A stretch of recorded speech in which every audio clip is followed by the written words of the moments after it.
मेरा main motive इस workshop को रखने का है अवेयरनेस क्रिएट करना जी। अमंग द मरीज़ों के बीच में, अवेयरनेस क्रिएट करना और डॉक्टर्स के बीच में भी अवेयरनेस करना। क्योंकि देखिए एक टाइम में हमेशा किसी भी चिकित्सा का ऐसे ही एवोल्यूशन होता है। शुरुआत में जब वो चिकित्सा हमारे जगह अवेलेबल नहीं होती है तो नेचुरली हम लोग दूसरी जगह जाते हैं ताकि वो चिकित्सा हमें मिले। जैसे जैसे रिक्वायरमेंट ऑफ चिकित्सा बढ़ती है वैसे वैसे और लोग इसमें ट्रेनिंग लेते हैं और वो वापस अपने घर आके बसते हैं और फिर वो उस चिकित्सा को कॉमन लोग को देने के लिए रेडी होते हैं। मैं भी कुछ वैसे ही कर रहा हूँ। एक ज़माने में जब बिहार में फैसिलिटीज़ नहीं थी तो सिंपल चीज़ के लिए भी बहुत लोग दिल्ली जाना प्रेफर करते थे।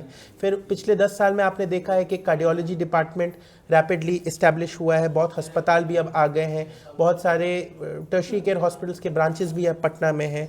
तो जो रूटीन कार्डियक चिकित्सा जो थी, जो पहले दिल्ली या मेट्रोपॉलिटन में अवेलेबल थी, अब हमारी ही स्टेट में अवेलेबल है। उसी प्रकार इलेक्ट्रोफिजियोलॉजी एक ऐसा ब्रांच है जिसके बारे में बहुत लोग को ठीक से जानकारी नहीं है। उनको थोड़ा थोड़ा उड़ते उड़ते कुछ पता है कि भाई ऐसा धड़कन तेज़ होने की इलाज होती है, लेकिन इसके अलावा नहीं पता है। क्योंकि मैंने इस चीज़ की ट्रेनिंग ली है और मुझे इसके बारे में पता है, लेकिन ये जब तक मैं और लोग में प्रोपोगेट नहीं करूँगा तब तक इसको इस्टेब्लिश करना सक्सेसफुल नहीं रहेगा। तो ये वर्कशॉप मेरा एक माध्यम है इसी प्रकार के बीमारी के मरीज़ों का इलाज करना बिहार में ही। ये करके मैं साबित करना चाहता हूँ मरीज़ों को कि इस बीमारी का इलाज में इतना तकलीफ़ नहीं है जितना आप लोग इमेजिन कर रहे हैं। बहुत लोगों को लगता है कि चीरफाड़ होगा, बेहोश करेंगे, किस प्रकार का सर्जरी होगा, लेकिन मैं दिखाना चाहता हूँ कि ऐसा कुछ नहीं है। एक दिन का इलाज होता है, अगले दिन डिस्चार्ज हो जाएंगे, आपका हमेशा के लिए इलाज हो जाएगा। और डॉक्टर्स में भी ये मैं अवेयरनेस क्रिएट करना चाहता हूँ कि अब मैं यहाँ पे एक फुल फ्लेजेड इलेक्ट्रोफिजियोलॉजी प्रोग्राम स्थापित करना चाहता हूँ। आप जो अपने मरीज़ों को कहीं भेजते थे या कहीं से डॉक्टर बुला के बीच बीच में इलाज करते थे, अब ये हम एक डे टू डे प्रैक्टिस कर सकते हैं कि किसी को भी अगर तकलीफ़ हुई वो तुरंत आए। हमने इसको एज ए रूटीन इलाज कर दिया। सर ईपी क्या है?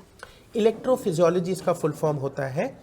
जैसे आपको बताएं, electro means electrical, physiology means the functioning of any organ.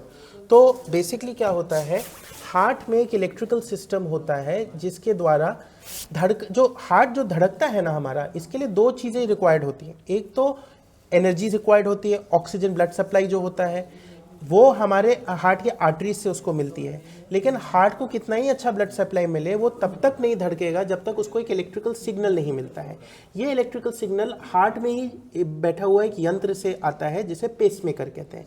ये जो सिग्नल बनता है ये अपने मन से बस हार्ट में पूरा नहीं स्प्रेड करता है, ये एक स्पेशलाइज इलेक्ट्रिकल वायरिंग के तहत पूरे हार्ट में एक साथ प्रोपगेट होता है। एक फिक्स रूट होता है।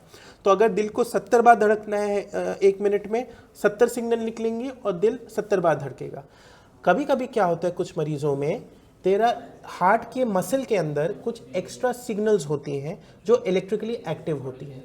तो इलेक्ट्रिकल सिग्नल को एक रास्ता मिल जाता है नॉर्मल सिग्नल के अलावा और भी सिग्नल के थ्रू, मतलब और भी रास्ते के थ्रू हार्ट को स्टिमुलेट करना।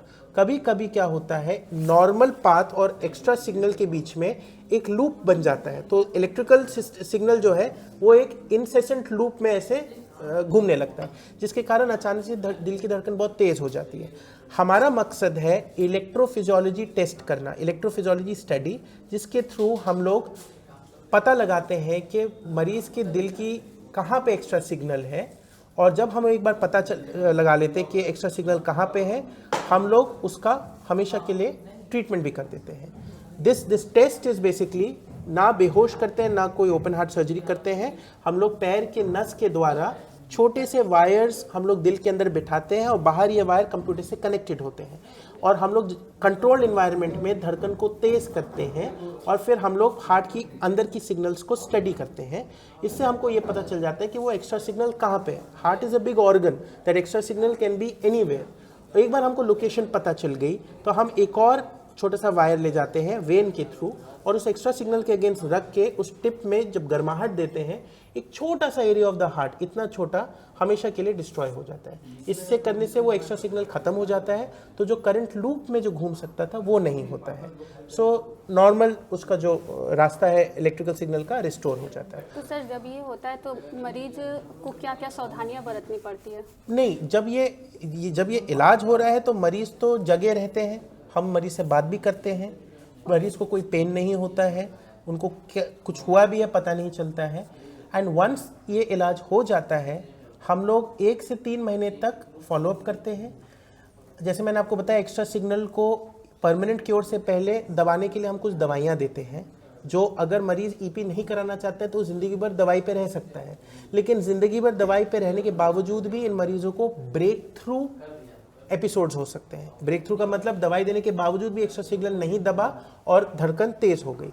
तो ये जो 2-3 दवाइयाँ मरीज़ की चलती हैं, एक बार ईपी सक्सेसफुल हो जाएगा, radio frequency ablation treatment successful हो जाएगा, तो ये सारी दवाइयाँ बंद हो जाती हैं। फिर मरीज़ को ज़िंदगी में दोबारा कभी ये सब दवाई नहीं लेनी पड़ती है और ये एक 1 टाइम परमानेंट क्योर होता है। इसका जो आप बताया कि वो छोटा सा एक पार्ट जो इसको डिस्ट्रॉय करता है, कुछ साइड इफेक्ट नहीं, कोई साइड इफेक्ट्स नहीं। अगर देखिए, कभी कभी जो वो डिपेंड करता है एक्स्ट्रा सिग्नल कहाँ पे है। अगर extra signal normal electrical pathway से बहुत दूर कहीं बैठा है तो उस छोटे एरिया को जलाने से कोई साइड इफेक्ट नहीं होता है। और जब वो एक्स्ट्रा सिग्नल नॉर्मल पाथवे के भी पास होता है तो हम लोग को अवेयरनेस है कि ये एक्स्ट्रा सिग्नल नॉर्मल पाथवे के पास है, लेकिन वो हम जो कंप्यूटर में इलेक्ट्रिकल सिग्नल्स देखते हैं उसके तहत हम लोग इंश्योर करते हैं कि नॉर्मल पाथवे को कोई प्रॉब्लम नहीं हो। So it is a 97 to 98% safe procedure, जिसमें हार्ट के फंक्शनिंग या स्ट्रक्चर को कोई डैमेज नहीं होता है। तो सर हार्ट अटैक और तेज धड़कन हो जाने के बीच में जो इलाज होता है, दोनों में क्या बहुत फ़र्क होता है। हार्ट अटैक होता है, जो मैंने आपको बताया ना कि हार्ट को ऑक्सीजन की ज़रूरत होती है, ये ऑक्सीजन हार्ट को मिलती है अपने आर्टरीज के द्वारा। ये आर्टरीज में जो ब्लड फ्लो होता है वो हार्ट को ऑक्सीजन रिच ब्लड देता है। अब आर्टरीज में अगर चर्बी जमा होने के कारण ब्लॉकेजेस हो जाए तो इसके कारण हार्ट अटैक होता है। ये समझ लीजिए हार्ट का एक एरिया में ऑक्सीजन की कमी हो जाती है। इसका जो ट्रीटमेंट होता है ये एक इमरजेंसी ट्रीटमेंट होती है, जिसमें हम एंजियोग्राफी करते हैं, जिससे हम पता लगाते हैं कि ब्लॉकेज कहाँ पे है और हम तुरंत ब्लॉकेज की सफाई करके स्टेंट लगा देते हैं। ये प्रोसीजर भी मैं आपको बता दूं, बिना ऑपरेशन किए, बिना मरीज को बेहोश किए होता है। इसी तरह कैथ लैब में ही होता है, जहाँ जैसे हम ईपी करते हैं ये भी कैथ लैब में ही करते हैं और इसमें भी मरीज को कोई दर्द नहीं होता है। तो ये समझ लीजिए कि दोनों एकदम अलग चीज़ें हैं। हार्ट अटैक का इलाज हमेशा इमरजेंसी में होता है, क्योंकि जितनी जल्दी आप हार्ट अटैक का इलाज करें उतना ही बेनिफिट होता है पेशेंट को। ईपी का एक प्लान तरीके से किया जाता है, because this is a nuisance creating problem, जिसका प्लान तरीके से करना है। इसमें इमरजेंसी ट्रीटमेंट नहीं होता है। सर ईपी के इलाज करने के बाद मरीज को खान पान में विशेष क्या कोई ध्यान परहेज रखना? नहीं, कोई परहेज नहीं। मतलब ये समझ लीजिए कि ईपी वाली प्रॉब्लम मतलब मरीज एकदम नॉर्मल की तरह हो जाता है। जो पहले दवाई चल रही थी वो भी बंद, नो खान पान का परहेज, फिजिकल एक्टिविटी में कोई डिफरेंस नहीं, मानो कि जैसे कुछ हुआ ही नहीं हो, वैसे बन जाते हैं मरीज। सर अपना नाम बताइए। मेरा नाम डॉक्टर कुशाल विक्रम है। सर आपका? मेरा नाम डॉक्टर मृत्युंजय।